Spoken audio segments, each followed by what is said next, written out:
Magandang hapon, Malacanang Press Corps. Welcome sa ating press briefing ngayong araw, February 24. Makakasama natin si Palace Press Officer at PCO Undersecretary Attorney Claire Castro para magbigay linaw kaugnay sa mga aligasyon sa gold reserves. Yusek Castro? Yes, as of now, may pronouncement ang BSP. Baka pwede natin pakinggan at madinig din nila.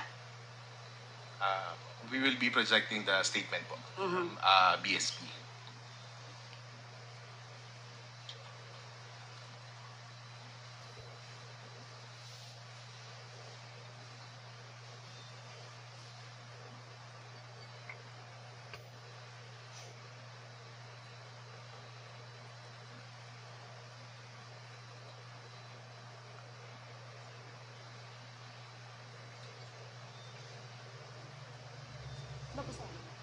Okay.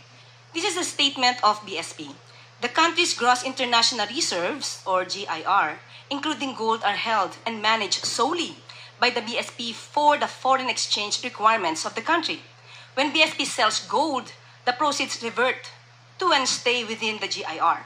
Last year, GIR rose to $106.3 billion from $103.8 in 2023.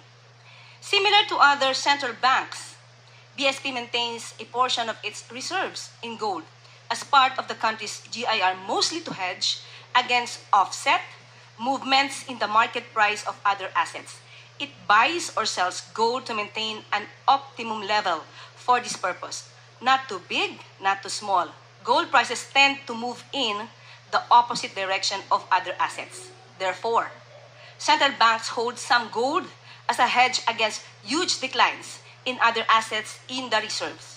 However, gold prices can be volatile, earns little interest, and has storage costs. So central banks don't want to hold too much.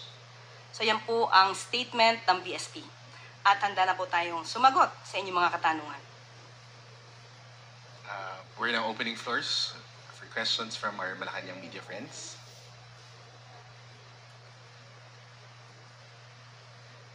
First question, Maricel Halili, News 5.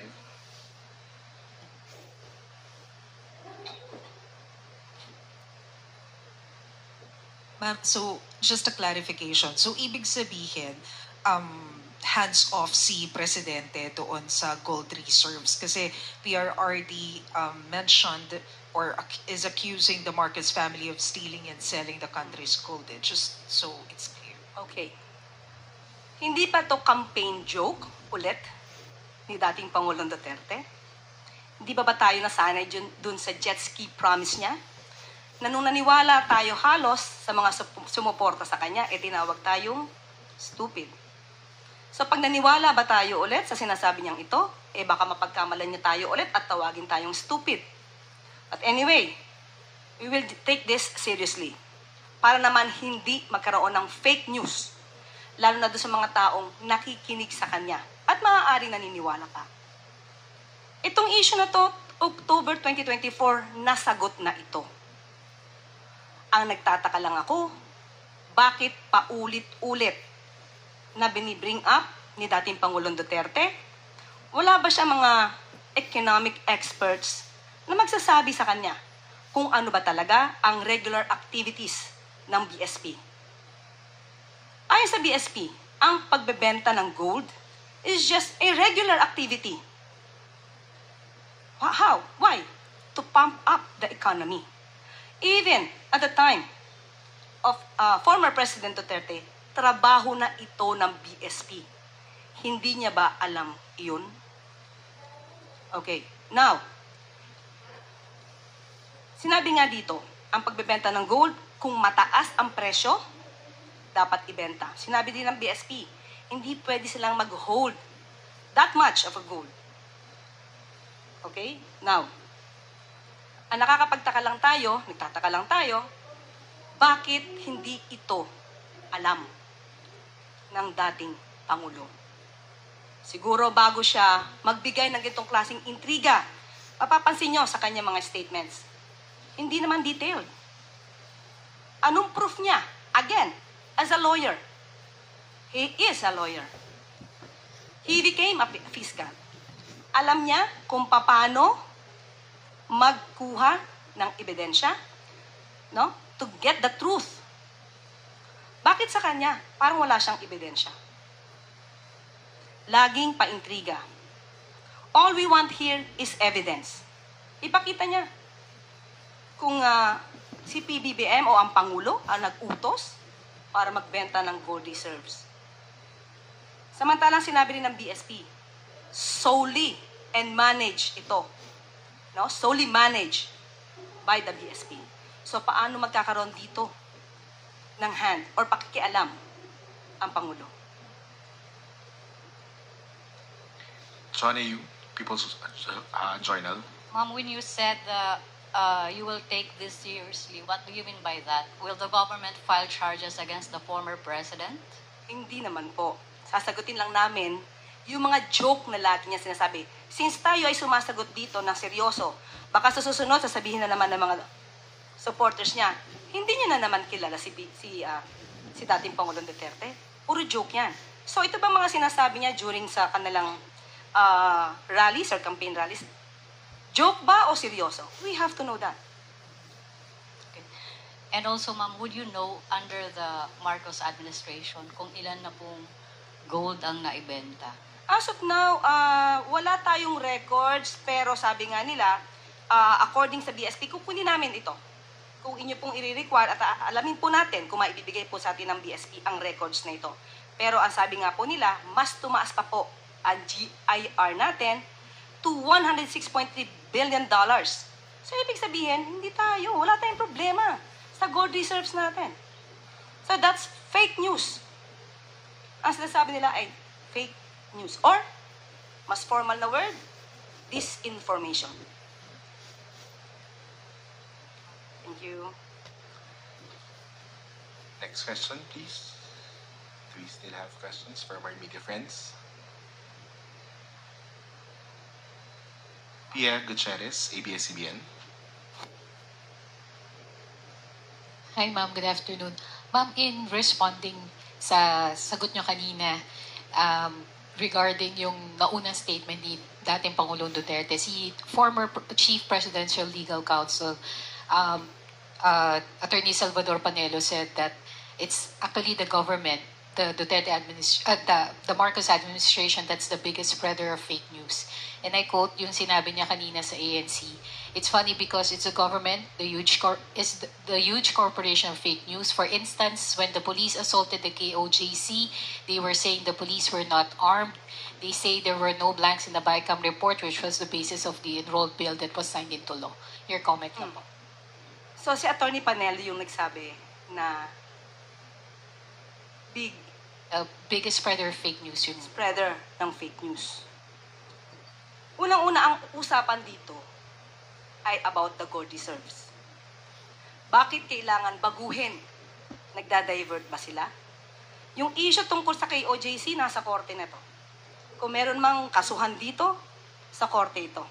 Ang pinag-uusapan natin dito, yung sinabi ni dating Pangulong Duterte patungkol sa gold reserves na walang anumang basihan.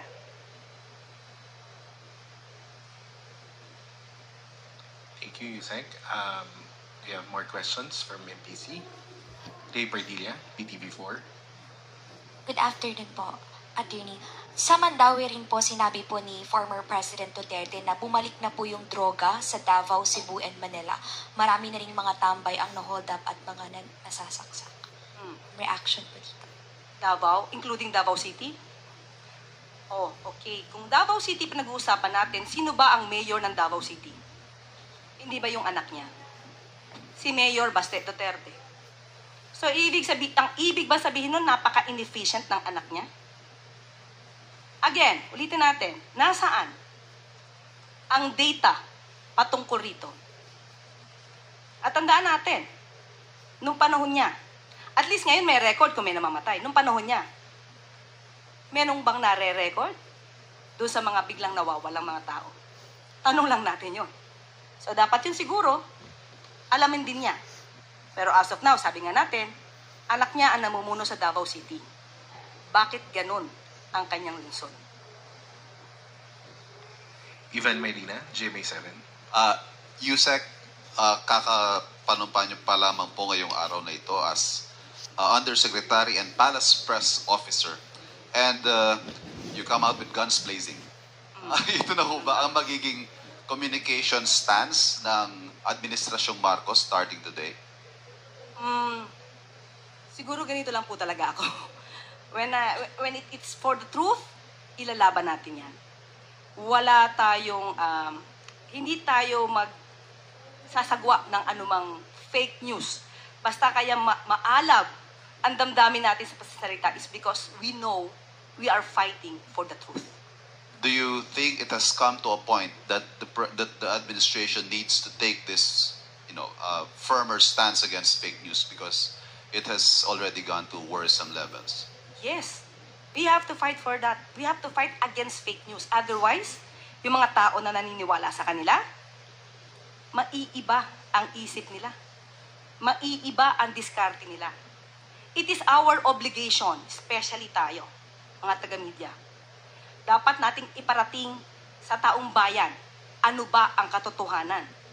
Iwasan natin yung mga intriga na walang basihan. As of now, kasi puro intriga eh. Puro intriga ang pinapasok sa utak natin. At nakakasira ito sa bansa, sa ekonomiya. Hindi po ba? Thank you. Maricel Halili, News 5.